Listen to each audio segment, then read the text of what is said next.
Sehat bersama NK Health. Halo Sobat NK, saya Kamila Azalea SKSFT FTR, fisioterapis dari klinik NK Health Kebonjeruk. Sobat NK pernah mengalami sakit pinggang, namun bingung apakah harus minum obat atau cukup dengan fisioterapi saja atau bahkan sudah terpikir untuk operasi. Untuk menjelaskan kebingungan kalian, kita akan bahas di video kita kali ini. Simak terus ya. Sakit pinggang itu banyak penyebabnya. Ada yang karena ketegangan otot, ada yang karena gangguan postur buruk, ada juga yang karena gangguan sendi, ada juga yang karena degenerasi diskus, atau bahkan kondisi seperti herniatitis atau HNP. Setiap kondisi ini memiliki pendekatan yang berbeda, karena itu penanganan tidak bisa disamaratakan ya Sobat NK. Kapan diperlukan obat? Pada fase akut, terutama jika nyeri berat, spasme otot berat, terjadi inflamasi, atau bahkan sampai mengganggu waktu tidur, penggunaan obat sangat disarankan untuk mengontrol nyeri tersebut. Namun, perlu diketahui juga jika bahwa penggunaan obat harus dikonsultasikan oleh dokter, karena terkait jenis obat, dosis, dan durasi merupakan ranah medis dokter. Perlu diketahui juga jika obat hanya mengurangi gejala. Untuk pemulihan fungsi gerak dan faktor biomekanik yang menjadi penyebab nyeri, tetap harus dengan pendekatan aktif ya Sobat NK.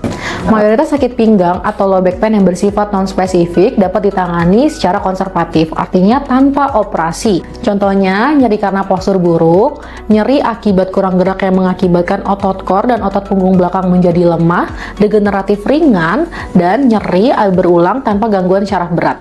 Biasanya pada tahap ini fisioterapis akan melakukan asesmen atau pemeriksaan terlebih dahulu untuk menentukan intervensi yang baik untuk pasien.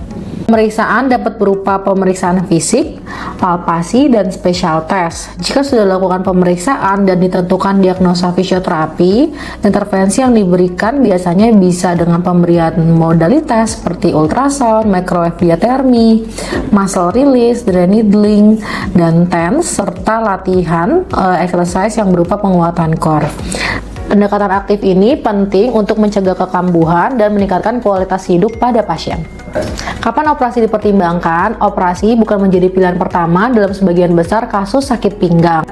Operasi dipertimbangkan bila terdapat defisit neurologis progresif, kelemahan signifikan pada tungkai, gangguan kontrol buang air, serta nyeri berat yang tidak membaik setelah terapi konservatif optimal. Kondisi gangguan saraf berat memang harus segera ditangani oleh dokter spesialis ya. Jadi jawabannya bukan memilih antara obat, fisioterapi, atau operasi. Namun yang paling penting adalah diagnosis yang tepat, evaluasi menyeluruh, serta kolaborasi antara dokter dan fisioterapi. Jika kamu mengalami sakit pinggang, jangan langsung panik dan melakukan tindakan ekstrim ya. Segera konsultasikan di klinik NK Health agar mendapatkan penanganan yang tepat. Sampai jumpa ya. Sehat bersama NK Health.